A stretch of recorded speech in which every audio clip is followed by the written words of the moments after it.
Welcome to Eldervale, a long-lost magical world full of giant beasts and factions vying for control of the elements. We're here at the ground floor in the Forest of Briardale to tell you all about the modular board and how to set it up. You see, there's air and earth, fire and water, light, darkness, order, and chaos, and the game is never the same twice. And of course, there's the ancient ruins as well. There's the old mill and the crumbling fortress, and the mage tower, the dungeon, and the portal where you summon in your units. We're going to show you how to set up the game for 1 to 5 players. We're going to help you get the treasure tokens in play and the monsters in their lairs so that you're ready to play the game. Let's go. The portal is open. All the realms of Eldervale. This is probably my favorite part of the game, mixing up the tiles.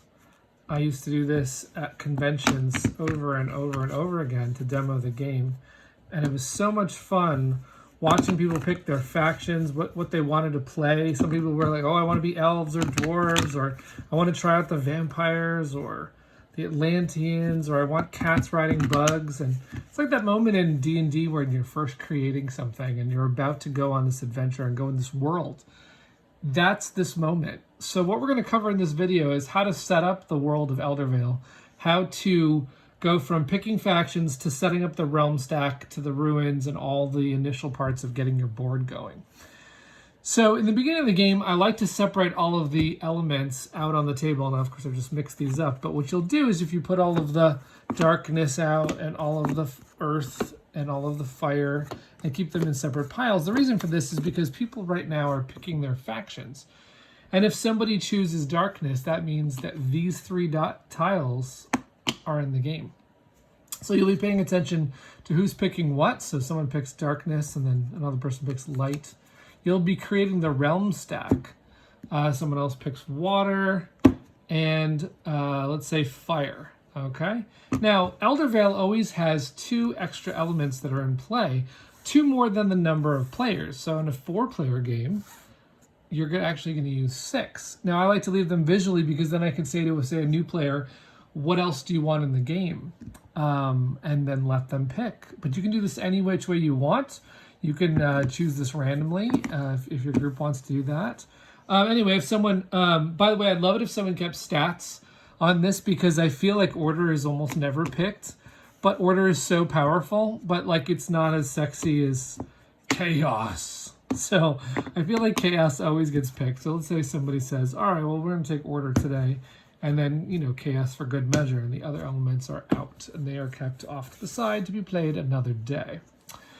Then you're going, so that stack right there is currently the realm stack. And it has everything. So we'll come back to that. Then you've got the ruins. And there are a number of ruins. There are the 5 that are always in the game. The portal, the mage tower, the fortress, the mill, and the dungeon. And then you're also going to have, well, you might have a second dungeon. It says 4 to 5 players right there. And if you want to play with the Oracle, the unlocked on Kickstarter and exclusive to this copy, as well as the Dragon's Den. And if you packed for the Legendary Edition, you have a Bifrost. Those are all optional. And there is that's covered in the rules. So we're going to leave those out for now. But if you want to add those, it's explained how to add those into the basic setup. But we're just going to do the main setup, which is these ruins. So let's pretend it's a 4-player game. So we're going to have all 6 of these. So you're going to take those ruins. You're not going to mix those in just yet. You're going to look at the rules on page 5, which will tell you how many elemental. So now you're going to mix this realm stack up. And you're going to look to see how many elements, how many you need to add to your ruins. And in the case of a 4 or 5 player game, you're going to set up the board with 14 tiles. And if you take your 6 ruins, that's going to give you 8 elemental tiles that you need to get out of here. So actually, after you feel like you've mixed them up, you're going to get 8 out of here. Now, there's a special rule in Eldervale that you're only allowed to have 1 monster layer at the start. Now, you might have 0, although there are a lot of monster layers in here, so you'll probably get more than 1 pop up. And what you do if that happens is you just put the extra monster layers on the bottom because you're going to shuffle the stack up. But we don't want to start with too many monsters on the board. It's way more balanced if you kind of ease your way into Eldervale and discover monsters along the way. So after you get this all mixed up, and I might do a better job of shuffling if I'm not on camera here, but you'll pick your 8, 2, 3, 4, 5, 6, 7, 8, perfect. And then you'll do a quick check to make sure you only have one monster. So there's our first one, and we we got one more. So we'll just grab another tile, and then we're good to go. So now you've got these are the elements that are going to start in the game, and now you'll mix them in with the ruins. You'll do one more shuffle. So now you've got the 8 elements that you started with, plus your 6 ruins, and you're coming up with the starting board.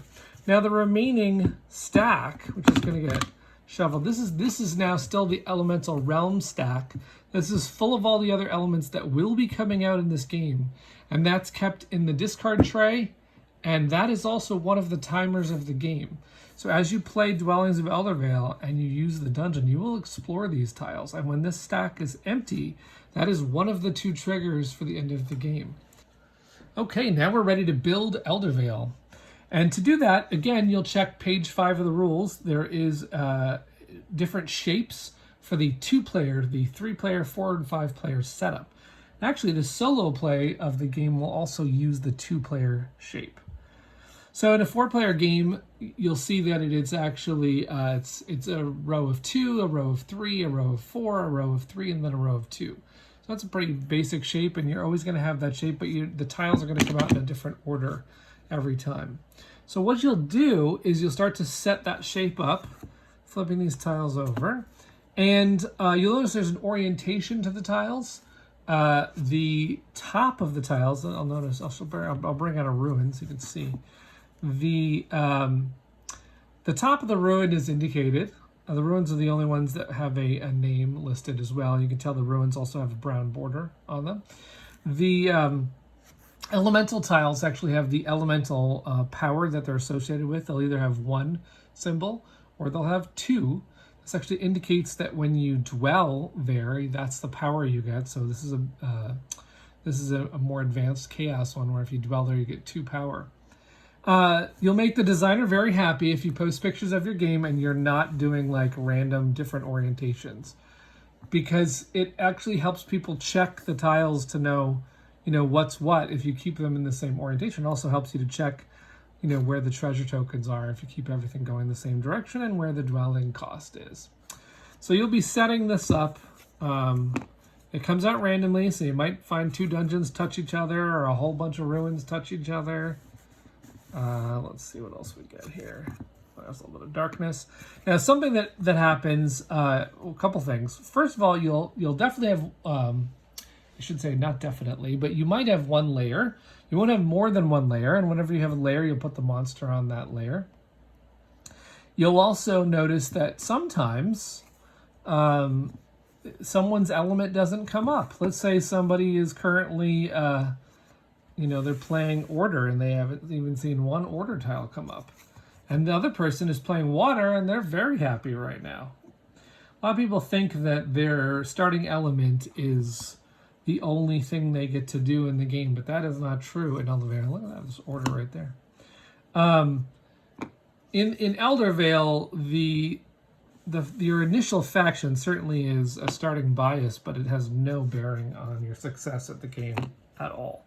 So some people might not see their tile come out. That is okay. So other people might see an abundance of their element. That is also okay. In fact, there's going to be competition for that element. So I can't say that it's a good thing to see your element completely come up. The other thing that's going to happen, you'll notice that you'll see different patterns of ruins come up. Sometimes they'll be very connected. Sometimes they won't. It's a more advanced concept to, after you've played the game a number of times, you'll start to see patterns. If the fortress is touching the dungeon, what does that mean? It creates kind of a different game depending on what you see out there. I'm going to go over a couple things you might want to look for as early strategy tips just for fun. But the next section I want to talk about is setting up the rest of the board. So after you get the shape done, you actually have more work to do. you have to add the treasure tokens. So let's do that next. Okay, so the board is set up. Actually, not quite. We have our monster to come out in just a minute. We also need to set up with our treasure tokens, and this is a part where you can actually get your friends to help you out, because as they've just started to pick their factions and they're getting settled in, you can tell them to go on the hunt for treasure tokens, because every single elemental realm, these are the ones that are in color, not the ruins, which have a border and a label, but all the other ones have slots for treasure tokens. So you can tell your friends that to look for the stacks of 3 that are in the dungeon tray and completely flip those over to a stack of 3 face up and put those on each of the treasure token slots that they find. So that's for water. Actually, we have a lot of doubles right here because the darkness has 2. I'll show you what this looks like in the dungeon tray. So you got your dungeon tray. This is where your treasure tokens are kept, either the cardboard ones or the wooden ones. And you'll take the stack out of here, and then that is ready to go. And actually, the stacks indicate, there's 3 tiles and there's 4 stacks total. So when an element still has some tiles to come out, you can tell. You'll set up every single tile, elemental tile in the game this way. And the reason why we do these face up is so that when you grab a treasure token in the game, the next one is ready to go. It makes it very easy to play. So that's the setup of the treasure tokens. The runes don't need any setup at all. They're good to go as is. Now you're going to need to add if you've set up the game correctly, you should have no more than 1 monster layer in your map. So you will have to put a monster there. Now, there's this, normally if you own just the standard or deluxe sets, you have just 1 set of monsters to choose from. It's very easy. The water monster is the Dread Crocodile.